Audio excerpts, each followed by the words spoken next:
found Maddie Clifton this morning at about 7:30 a.m. She was dead.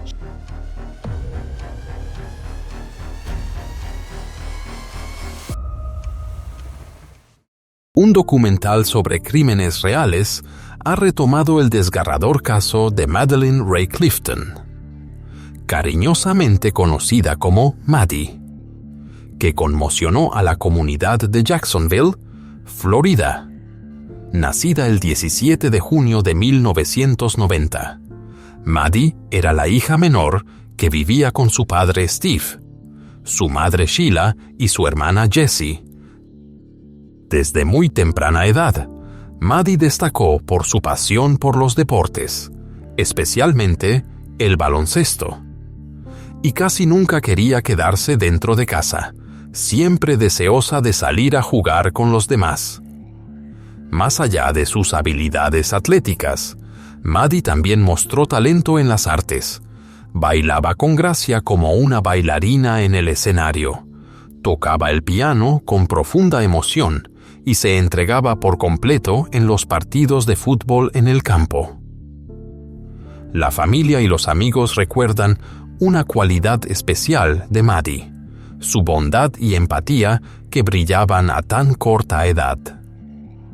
No podía soportar ver a alguien excluido o sintiéndose solo, y Maddie siempre era la primera en acercarse, sonreír, presentarse y ayudar a que esa persona se sintiera incluida. En la tarde del 3 de noviembre de 1998, en el vecindario de Lakewood, en el lado sur de Jacksonville, Maddie continuó con su rutina habitual, salir a jugar. Ese día eligió el golf, golpeando la pelota alegremente arriba y abajo por la tranquila calle donde todas las familias se conocían. Maddie era el rostro amistoso que a menudo tocaba las puertas de los vecinos para ver si algún niño quería salir a jugar. A las 6:30 de la tarde, cuando era hora de la cena, su madre Sheila llamó a Maddie y a Jessie para que regresaran a casa. Pero solo Jessie entró, diciendo que su hermanita no estaba con ella y que no sabía a dónde había ido Maddie. Los otros niños que usualmente jugaban con Maddie negaron con la cabeza, y los padres del vecindario confirmaron que nadie la había visto. Sintiendo ansiedad, Sheila y los vecinos rápidamente comenzaron a llamar el nombre de Maddie, buscándola por todas partes. Al darse cuenta de que algo andaba muy mal, Sheila no perdió tiempo y llamó al 911 para reportar la desaparición de su hija. Maddie. She goes, it's Natalie. What's her last name? Clifton. How old is she? She's 8 years old. Where was she playing at around the Right around the house here. She had on a pair of shorts and a red t-shirt. When's the last time anybody saw her? 4:30 to 5 o'clock. About 5:30 was the last time we saw her. And I was letting the kids play out here for a little while, and then she disappeared. Esa noche, casi todo el vecindario salió a las calles con linternas, buscando juntos con preocupación y esperanza. El silencio solo se rompía con los repetidos, desesperados y tensos llamados al nombre de Maddie. A medida que la temperatura bajaba y el cielo se oscurecía, más y más personas se unieron a la búsqueda, creando un ambiente tanto urgente como profundamente arraigado en el espíritu comunitario. Los vecinos describían a Maddie como si fuera la hija de todos, la hermanita y la amiga cercana de toda la comunidad, con tantos niños en el vecindario que solían jugar juntos. La ausencia de Maddie no era solo preocupación de una familia. Se convirtió en un dolor compartido y en un llamado de atención para todo el vecindario. Al salir el sol, la luz y el calor de la mañana trajeron un breve sentido de esperanza y claridad renovada. pero la decepción se extendió rápidamente cuando no se encontró ningún rastro de Maddie. Ni una sola prenda de ropa, ninguna pertenencia, nada que pudiera señalar una pista. Al cumplirse las 24 horas, el ambiente ya tenso se volvió aún más caótico. Los residentes comparaban el vecindario con un circo, ya que todos los que no estaban en la escuela o en el trabajo llenaban las calles para unirse a la búsqueda, todos impulsados por el mismo único deseo: encontrar a Maddie y llevarla de regreso a casa a salvo. Las calles del vecindario fueron rápidamente bloqueadas, y cada vehículo que entraba o salía era detenido para su inspección. La Guardia Nacional fue movilizada, desplegándose en todas direcciones, registrando todo, desde desagües pluviales y botes de basura hasta levantando tapas de alcantarillas y revisando kilómetros de bosques y estanques cercanos. Poco después, el FBI se unió oficialmente al caso, aportando recursos adicionales y una amplia experiencia investigativa. Se anunció una recompensa de $100,000 para alentar a cualquiera con información a presentarse con pistas. Cada casa del vecindario, cada rincón y grieta, fue revisada minuciosamente en la búsqueda de pistas. La atención de la policía pronto se centró en un vecino llamado Larry, que vivía a solo 5 casas de los Clifton.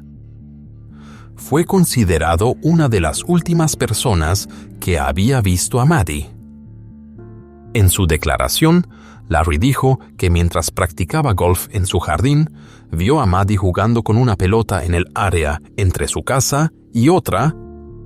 Luego ella corrió a recoger más pelotas de golf, y después de eso, nunca la volvió a ver.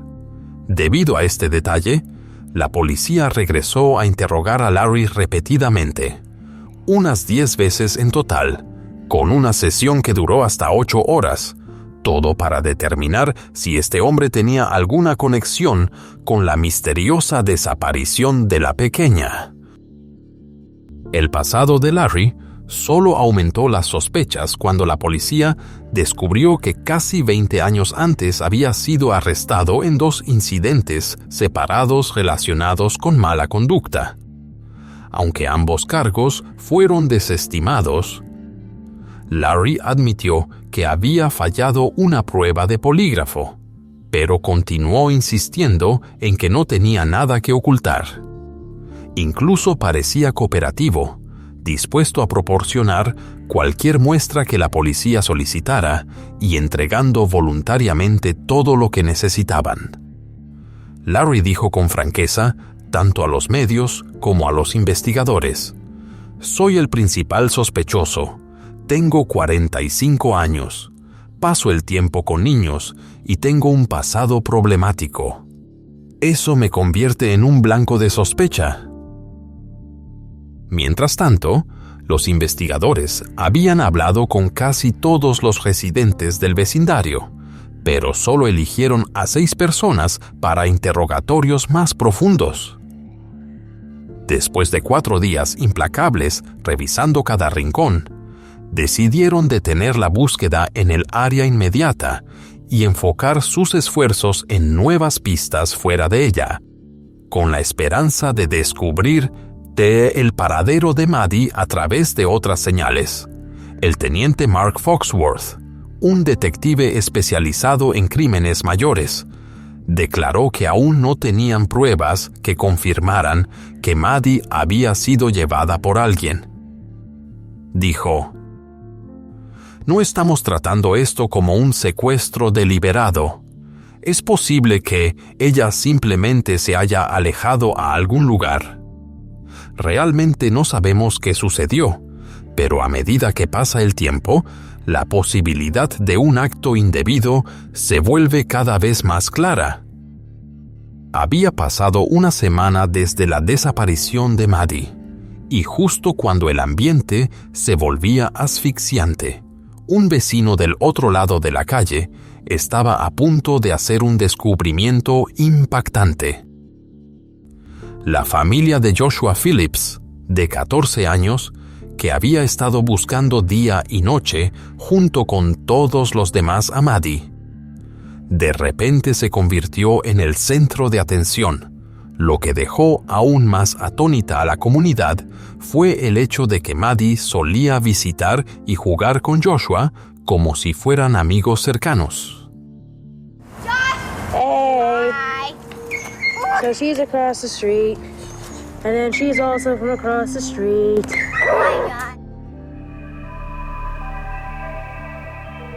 En la mañana del 10 de noviembre de 1998, la madre de Joshua, Melissa, pasó frente a la habitación de su hijo mientras su mente divagaba. El cuarto parecía extremadamente desordenado, lleno de basura, y ella no podía aceptar la idea de que su hijo durmiera en esas condiciones. Tomó una bolsa para empezar a limpiar cuando notó un volante de la búsqueda de Maddie sobre la mesa de noche. Joshua tenía una cama de agua, y mientras Melissa se agachaba para recoger cosas del suelo, notó una mancha húmeda que se extendía por el área. Durante días había percibido un olor extraño y creyó que esa era la causa. Agua filtrándose de la cama, creando humedad y un olor desagradable. Continuó levantando el colchón y vio que el armazón de la cama se había colapsado, lo que le hizo preguntarse cómo su hijo podía siquiera dormir allí. La cama de agua estaba claramente rota, así que Melissa comenzó a limpiar para arreglarla. Mientras sacaba cosas, encontró un pequeño calcetín atrapado en el armazón. Intentó jalarlo, pero estaba atascado, así que Melissa se arrodilló apoyando las manos y las rodillas para mirar más de cerca debajo de la cama. En un instante, un pequeño pie apareció ante sus ojos, haciéndola retroceder con horror. Su corazón sabía exactamente lo que estaba viendo, pero su mente aún no podía aceptarlo. En pánico, Melissa salió corriendo directamente por la puerta, llamó a un oficial de policía cercano y lo llevó arriba. En cuestión de minutos, la casa fue acordonada con cinta de escena del crimen mientras los investigadores entraban en masa. Confirmaron que Maddie Clifton había sido encontrada, su pequeño cuerpo escondido debajo de la cama en estado de descomposición. Sus manitas aún aferradas al armazón de la cama, como si estuviera suplicando desesperadamente por ayuda. Sorprendentemente, la casa de los Phillips ya había sido registrada varias veces, e incluso los oficiales habían notado un olor extraño, pero todos habían asumido que provenía de las aves que se mantenían en la habitación de Joshua. A neighbor calls police to her home across the street from Maddie's home. She's made a gruesome discovery in her 14-year-old's bedroom. A body is stuffed in his waterbed. A medida que la noticia del hallazgo comenzó a difundirse, todo el vecindario quedó en estado de shock. Un círculo de oración espontáneo se formó rápidamente en la calle donde Maddie solía jugar, con velas encendidas y esperanzas susurradas que se mezclaban con lágrimas. Vecinos, amigos e innumerables miembros de la comunidad se tomaban de las manos en silencio mientras miraban una conferencia de prensa en vivo, donde la policía confirmó oficialmente que habían encontrado a la niña de 8 años. La atmósfera se volvió densa y pesada, como un oscuro velo suspendido sobre todo, con el dolor reflejado en cada fotografía que capturaba ese momento. Fue un día que la comunidad de Jacksonville recordaría para siempre como una memoria oscura, cuando un pequeño ángel se perdió en la tragedia El veterano fiscal Bernie Deere, aunque retirado, no pudo ocultar los recuerdos que lo perseguían al recordar que este fue un caso desgarrador grabado para siempre en la mente de cualquiera en Jacksonville en ese momento. Dijo: históricamente, este es uno de los casos más dolorosos. Sin duda, cuando una niña desaparece y luego es encontrada en tragedia, creo que no hubo una sola persona en esta ciudad que no lo supiera, que no orara o que no se uniera a la búsqueda de ella. La casa de los Clifton rápidamente se convirtió en un lugar al que la gente de todas partes acudía para mostrar su amor y apoyo. Cajas de flores frescas, comida, carteles de personas desaparecidas e innumerables notas sentidas fueron llevadas como prueba de que la comunidad se había unido, con todos queriendo hacer algo para compartir el dolor de la familia por Maddie. We found Maddie Clifton this morning at about 7:30 a.m. She was dead. El sheriff Nat Glover tuvo que contener sus emociones mientras se paraba frente a las cámaras, porque a partir de ese momento, la desaparición de Maddie fue reclasificada oficialmente como una investigación criminal. Los sentimientos personales tuvieron que dar paso al deber profesional. El informe de la autopsia reveló detalles desgarradores. Maddie había sido golpeada con un bate de béisbol. Luego sufrió múltiples heridas de cuchillo antes de que su pequeño cuerpo fuera escondido debajo de la cama de agua en el dormitorio. Tanto el bate como el cuchillo fueron dejados en la escena, tirados cerca de Maddie. Sus pantalones cortos y su ropa interior habían sido quitados y encontrados junto a su cuerpo. Aunque la autopsia confirmó que no había evidencia de que Maddie hubiera sido agredida sexualmente. En la estación de policía, Steve y Melissa Phillips fueron llevados a ver a su hijo. Melissa rompió en llanto, dándose cuenta de que, en ese mismo momento, la familia Clifton aún estaba en casa, aferrándose a una frágil esperanza y rezando para que todo fuera un error. Steve miró directamente a su hijo. Con la voz firme, le exigió a Joshua que dijera la verdad y lo hiciera rápido, bajo la mirada de sus padres. Joshua comenzó a relatar lo que afirmaba que había sucedido, y lo que dejó a todos atónitos fue que no negó haber causado la tragedia que le ocurrió a Maddie. Según su declaración, esa tarde Maddie llamó a la puerta de Joshua para pedirle que jugara, algo que había hecho muchas veces antes. Joshua dijo que al principio le respondió que aún tenía que terminar sus quehaceres, pero ella insistió y se negó a irse.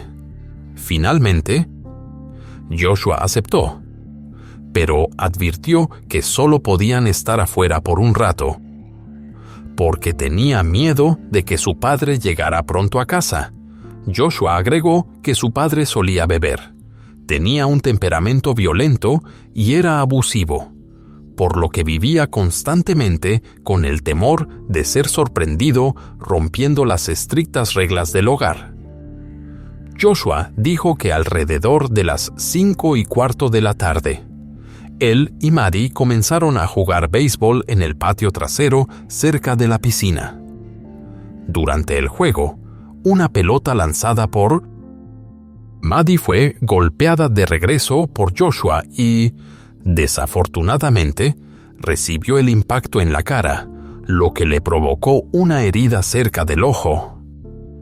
Maddie cayó al suelo entre el dolor y el miedo, mientras que Joshua, preocupado por meterse en problemas con su padre, la arrastró bruscamente hacia la casa, con tanta fuerza que parte de la ropa de Maddie se desprendió.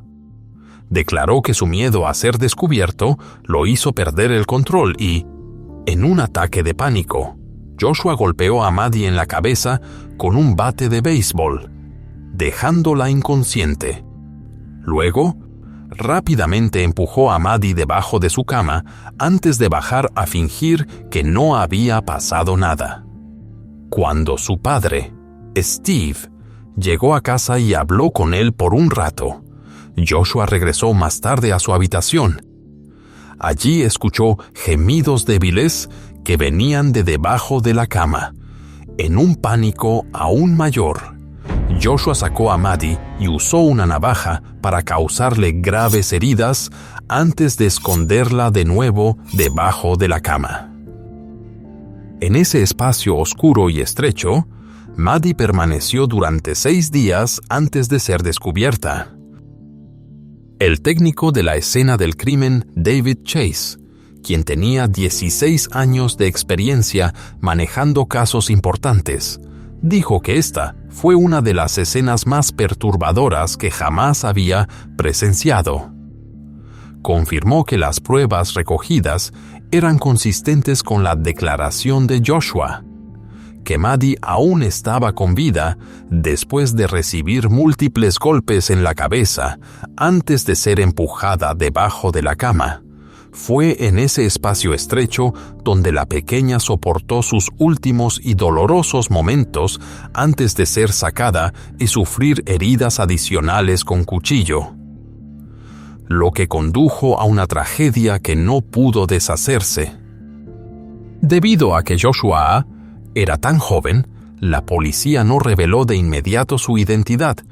Solo su familia sabía que había sido detenido. Melissa, la madre de Joshua, estaba tan atónita que se quedó sin palabras, insistiendo: «Mi hijo no es así. Él nunca ha lastimado a nadie». Recordó que durante la semana en que Maddie estuvo desaparecida, la única diferencia que notó en Joshua fue que estaba un poco más callado de lo habitual. Pero Joshua siempre había sido un adolescente reservado de 14 años. A veces de mal humor, especialmente con su amiga cercana repentinamente ausente. Melissa se preguntaba, ¿entonces eso era suficiente para considerarse una señal de advertencia? No. Lo que hacía que el dolor fuera aún más agudo era que Maddie solía tocar la puerta de Joshua simplemente porque no quería que él se sintiera solo, siempre procurando asegurarse de que tuviera a alguien con quien hablar. La familia Phillips se había mudado al área hacía apenas unos 2 años, y la videocámara de Joshua aún contenía grabaciones de Maddie y su hermana Jessie jugando alegremente en el patio delantero.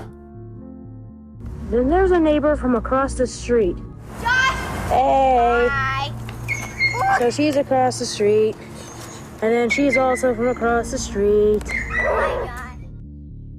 En los videos restantes, las imágenes mostraban solo a 3 niños jugando inocentemente con un perrito, sin ninguna indicación de que Joshua mostrara un comportamiento inusual o sentimientos más allá de la amistad hacia Maddie. En ese momento, todo lo que se sabía sobre Joshua parecía bastante normal, sin nada alarmante. Fuentes confirmaron que era un adolescente tranquilo e introvertido, sin señales de ser peligroso. Joshua se desempeñaba razonablemente bien en la escuela, disfrutaba pasar tiempo en su computadora o leyendo libros, y tenía un amor especial por los animales, especialmente por las aves que cuidaba. Nunca había estado involucrado en problemas serios, lo que hacía aún más difícil para la comunidad creer que pudiera estar relacionado con un caso tan trágico. I'm here to announce the arrest of Joshua Earl Patrick Phillips. A medida que la verdad salía gradualmente a la luz, el director de la escuela de Joshua dijo que todo el alumnado estaba en estado de shock, incapaz de imaginar que el chico callado pudiera estar relacionado con una tragedia así. Los estudiantes solo podían exclamar «Joshua, Joshua», con confusión, como si no pudieran creer lo que estaba pasando. El director enfatizó que nada en la personalidad o el comportamiento diario de Joshua había sugerido jamás que pudiera ser acusado de un delito tan grave. Un vecino que vivía junto a la familia Phillips compartió el mismo sentimiento. A menudo dejaba que su hijo de 8 años jugara con Joshua y siempre lo encontró un chico educado y respetuoso, que constantemente decía «Sí, señor, no, señor». Según él, el sentimiento compartido en todo el vecindario era de absoluta conmoción. Incluso la madre de Maddie, Sheila, dijo que conocía a Joshua de antemano y que nunca había pensado que hubiera nada malo en que su hija fuera a jugar a su casa. Joshua dijo que su padre estaba involucrado con drogas, alcohol y a menudo actuaba con violencia tanto hacia él como hacia su madre. Imponía reglas estrictas en el hogar y no permitía que otros niños vinieran cuando él no estaba en casa, mostrando una hostilidad particular hacia las niñas pequeñas. Melissa, la madre de Joshua, admitió que nunca entendió por qué, pero por esa razón una vez había orado fervientemente para tener un hijo, temiendo que Steve no aceptara tener una hija. Joshua dijo: «Si hacía algo mal, solo quería esconderme de él. No quería que lo supiera, y entonces lo que pasó, sentí que ya no podía regresar». Melissa también se sinceró, diciendo que a menudo había escuchado a personas de afuera hacer comentarios sobre su familia, diciendo: «Algo no está bien, ¿por qué no lo ven?». Pero para ella, cuando regresaba a casa después de sus turnos de noche, todo parecía normal. Y en su papel de madre, se atormentaba preguntándose: ¿fui demasiado indulgente o demasiado estricta? ¿O pasé por alto algo que debería haber visto?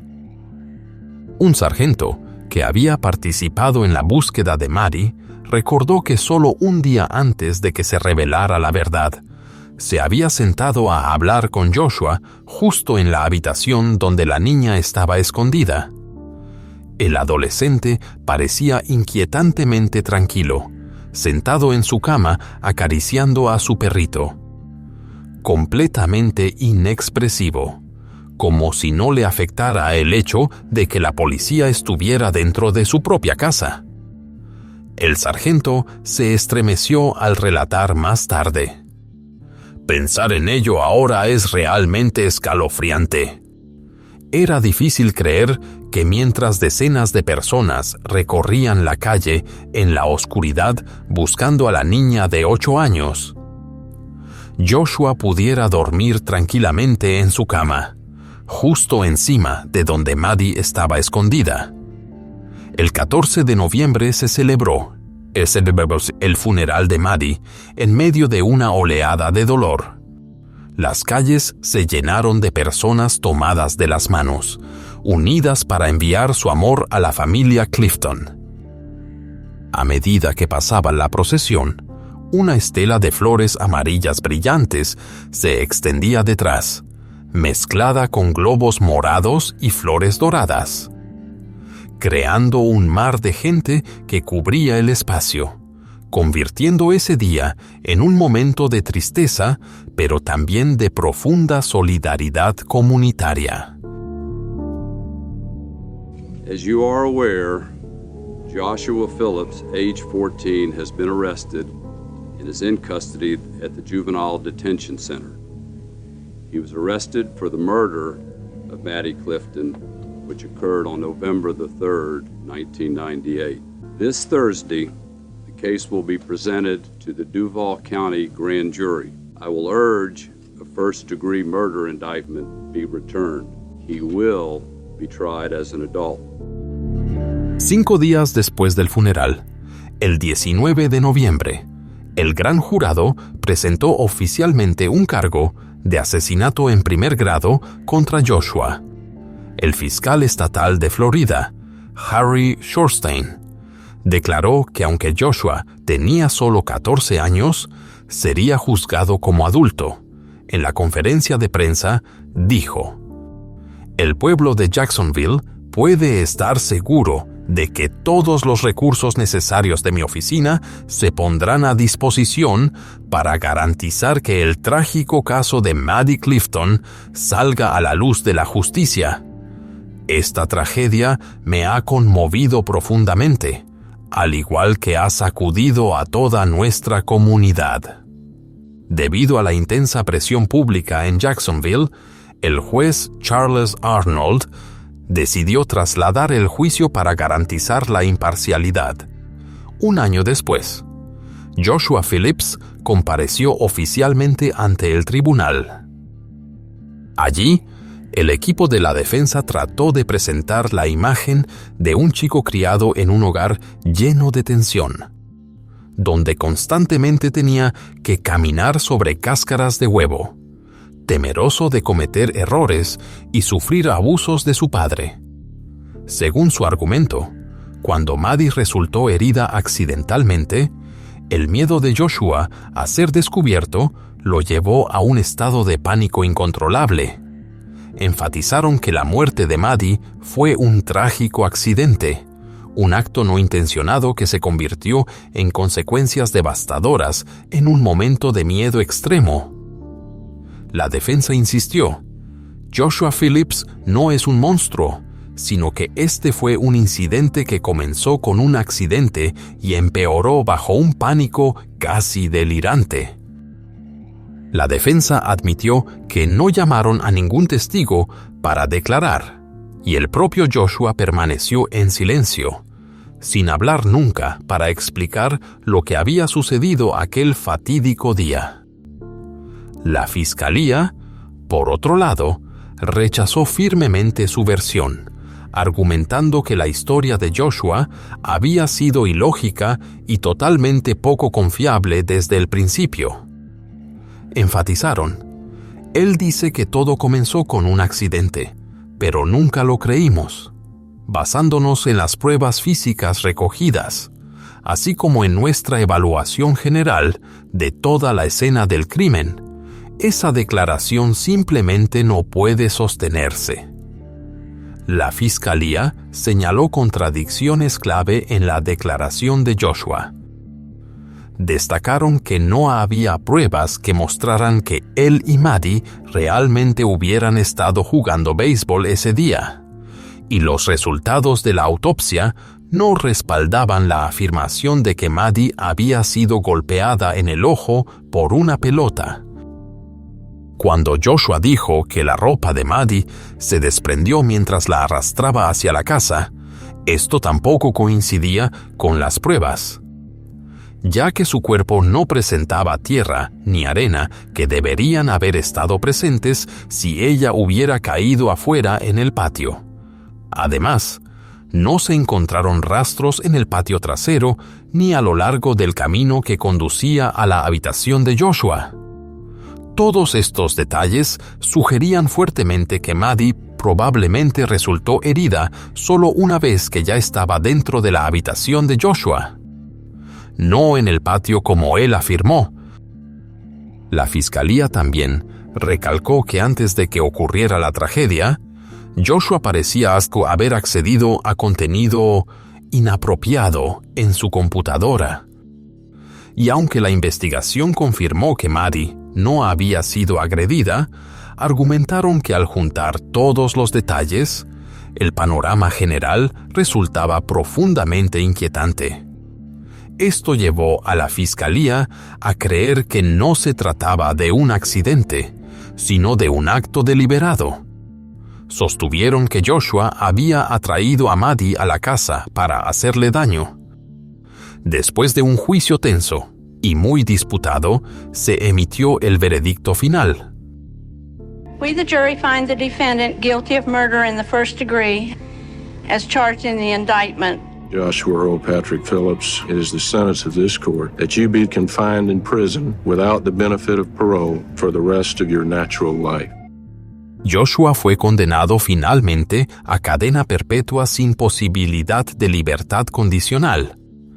Tenía solo 15 años en ese momento, pero a partir de entonces se convirtió en el recluso número Harta 1775, comenzando oficialmente el resto de su vida tras las rejas. We've always taken the position that the correct approach to juvenile crime and to crime prevention is to deal aggressively with the very serious juvenile offenders. En 2002, Joshua presentó una apelación, pero la sentencia fue confirmada. Con el paso del tiempo, la memoria de Maddie nunca se desvaneció, y su nombre siguió siendo mencionado en todas partes como un símbolo de inocencia y bondad. En la escuela a la que Maddie había asistido, se construyó un parque conmemorativo en su honor. Todos coincidieron en que era el tributo perfecto para una niña que siempre había amado estar al aire libre. Invitar a sus amigos a jugar y reunir a los niños con su sonrisa y espíritu amistoso. En prisión, Joshua compartió una vez: comencé a pensar, esto es malo, me he perdido de mucho. Pero de inmediato me pregunté, ¿de qué se perdió ella? Admitió que a lo largo de esos años vivió en un mundo de fantasía como si nada hubiera pasado, viéndolo como un mecanismo de defensa porque era demasiado joven para enfrentar la realidad. Nunca elegí conscientemente ignorarlo, simplemente lo hice para sobrevivir. Ahora he madurado mucho. Esta experiencia me ha enseñado a comprender el dolor de otras personas más profundamente, a ponerme en su lugar y sentirlo, y eso me ha convertido en una mejor persona. En 2012, un fallo de la Corte Suprema de Estados Unidos declaró inconstitucionales las sentencias obligatorias de cadena perpetua para menores, creando una oportunidad para que Joshua y muchos otros tuvieran sus casos reconsiderados. Como resultado, en 2017, Joshua regresó a los tribunales para la resentencia. Cuando se leyeron las pruebas en voz alta, Joshua inclinó la cabeza y se cubrió los ojos mientras el técnico de la escena del crimen, David Chase, ahora retirado, describía en detalle cómo se encontró a Maddie. En ese momento, Joshua también, por primera vez, se puso de pie ante la familia de Maddie y habló directamente durante unos 5 minutos. Un enfrentamiento tardío con el dolor que había causado. I've wanted to say this for a very long time, and I'm grateful that this chance to do so in person has arrived. I don't pretend to know or understand your pain or to grasp the void that I have created in your lives. I can say this: I do understand pain. I have become quite intimate with suffering. Growing up in prison, I have seen many dark things, and I've been to some dark places. Many times throughout this journey, I came dreadfully close to ending my life just to escape it all. Guilt, despair, pain, hopelessness, fear, and shame. Each time, I was somehow able to continue on, mostly because I couldn't stand to put my mother through any more trauma. She's been through enough. I did something horrible. I'm so sorry. I'm so sorry for what happened. Even now, after all these years, it is just unfathomable that all this could have occurred. It tears my mind asunder to know that I stole such a precious life from you, from the world. I pray every day that you're able to live your lives in spite of the injury I've caused you. I'm supremely grateful to have an opportunity at physical freedom. Yet any joy that arises in my heart is immediately tempered by the knowledge that these proceedings bring all involved once again face to face with the horror that occurred in 1998. When I walked the rec yard here in chains, I looked at the sky through mesh wiring, and I thank God repeatedly for giving me hope.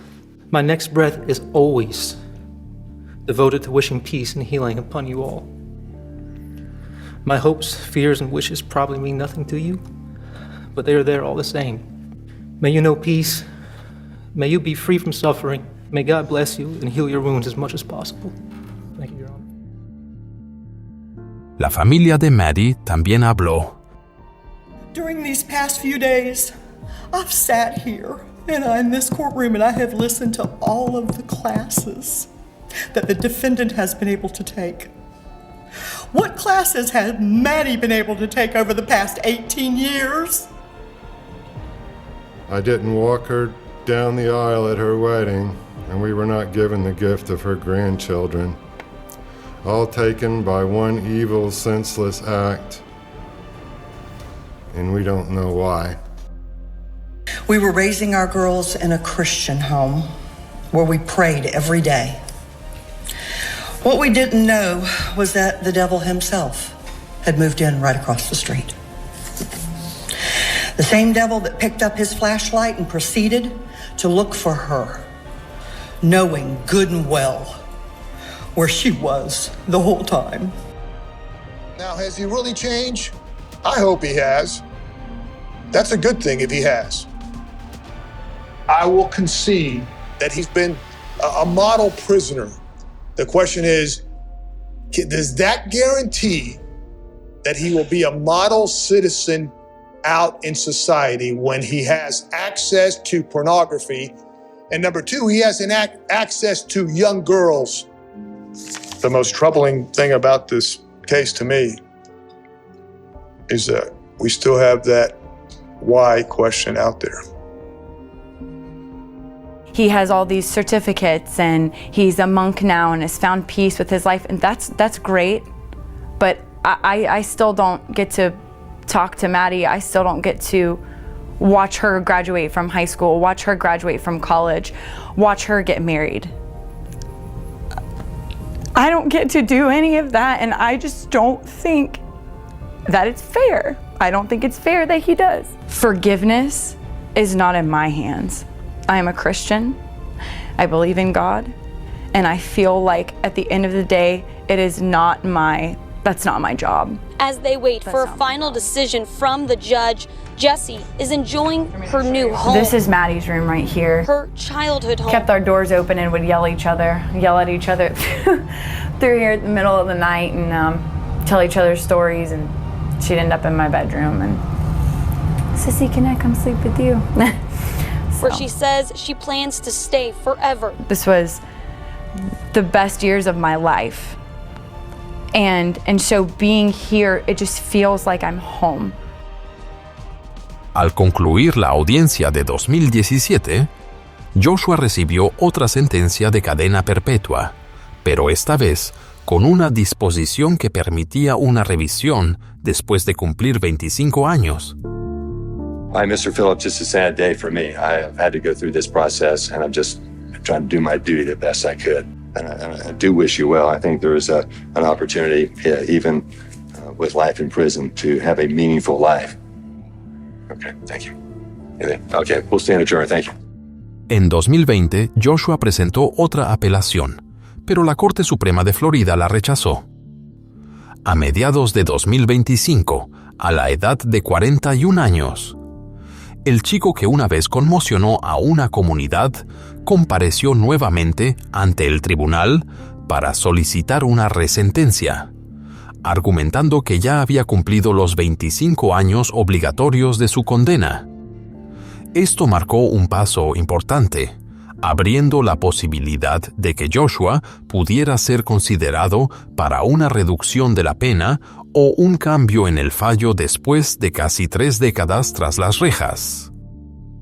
Right now it's 6. This is a look at the new mugshot for convicted killer Joshua Phillips. Phillips is now expected to ask a judge to review his life sentence.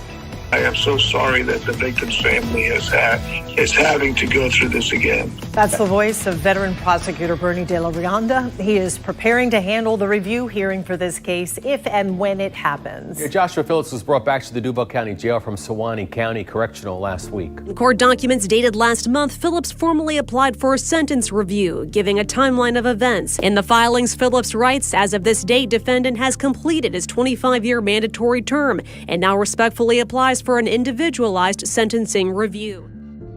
En la actualidad, el proceso aún continúa y no se ha alcanzado una decisión final. Cada vez que Joshua comparece ante el tribunal, la familia de Maddie se ve obligada a estar presente también. Y no es solo un viaje físico, sino también un regreso mental a 1998, cuando la tragedia golpeó por primera vez. Después de la sentencia original, el fiscal Harry Shorstein y el sheriff Nat Glover admitieron que más tarde tuvieron dudas.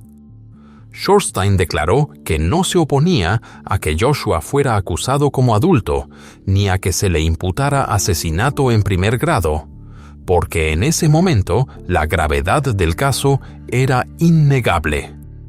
Sin embargo, expresó su pesar por no haber propuesto un acuerdo de culpabilidad al nivel de asesinato en segundo grado, lo que podría haber dado al juez mayor flexibilidad en la sentencia. Calificó la condena de excesivamente severa y dijo con franqueza: si hubiera un caso para la clemencia ejecutiva o la misericordia, apoyaría una revisión, no para una liberación inmediata, sino para reevaluar la justicia de una sentencia de por vida. Cuando llega la pérdida, especialmente en una tragedia como esta, todo lo grande a tu alrededor cambia, y hasta los más pequeños detalles dejan de ser los mismos. El silencio a veces resuena tan fuerte que duele. Jesse compartió que el acontecimiento cambió por completo su vida, al punto de que poco a poco fue perdiéndose a sí misma. Jesse admitió que siempre había sido una niña estudiosa, callada, a menudo acosada, y que nunca quiso integrarse en el grupo popular. Pero después de la partida de su hermana, de repente todas las miradas se dirigieron hacia ella, y de manera inesperada se convirtió en el centro de atención. Sintió que ya no era Jessie Clifton, sino que solo se la conocía como la hermana de Maddie Clifton. Esa sensación era como estar atrapada, querer aferrarse al lazo sagrado con su hermana, pero al mismo tiempo cargar con el dolor de la pérdida mientras intentaba crecer y construir una identidad propia. Ha sido un camino increíblemente difícil, admitió. Melissa Phillips, la madre de Joshua, también tuvo que recorrer un sendero lleno de dolor, con momentos que inesperadamente se entrelazaban con los de Jesse. 2 años después de que Joshua fue sentenciado, su esposo, el padre de Joshua, murió en un accidente automovilístico, dejando a Melissa casi devastada. Intentó apartarse de la sociedad, dividiendo su tiempo entre Jacksonville y el norte central de Florida con la esperanza de reconstruirse. Sin embargo, fue Jesse quien le trajo un poco de luz. Con la misma energía radiante que una vez tuvo Maddie, Jesse solía ir a la casa de Melissa para sacar al perro a pasear. Se sentaba junto a la ventana esperando cuando ella regresaba con el auto lleno de víveres y luego corría rápidamente a ayudar. Tal como Maddie siempre lo había hecho, Jesse nunca dejaba que nadie se sintiera solo. Ella compartió: es una persona tan dulce y amable, no merecía lo que le pasó. Podía sentir que ella sentía que todo el mundo le había dado la espalda. Fue la que descubrió directamente a Maddie. Eso es inimaginable. Y luego tuvo que enfrentar la verdad sobre su propio hijo. Esa es una carga demasiado pesada para que alguien la soporte. Año tras año, Melissa enviaba tarjetas de Navidad a la familia Clifton como una forma de mantener un lazo frágil pero genuino. En muchas audiencias, a menudo se veía a Sheila y a Melissa sentadas una al lado de la otra. Dos mujeres compartiendo miradas silenciosas. Sheila dijo una vez: «Ella es una madre, ante todo, y al final del día sigue siendo una madre». Melissa también abrió su corazón. Compartimos un dolor común, y como madres, entendemos el lugar de la otra. Creo que si la situación fuera al revés, ella haría lo mismo que yo estoy haciendo. No puedo cambiar el pasado. Lo que ocurrió no puede borrarse. Todo lo que puedo hacer es seguir adelante, entregando todo lo que tengo en ayudar a mi hijo, porque él todavía está aquí, y todavía vale la pena salvarlo.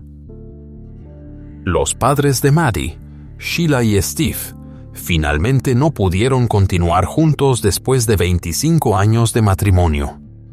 A pesar de que se conocían desde la secundaria, Jesse recordó: simplemente enfrentaron el dolor de maneras tan diferentes que no pudieron permanecer juntos.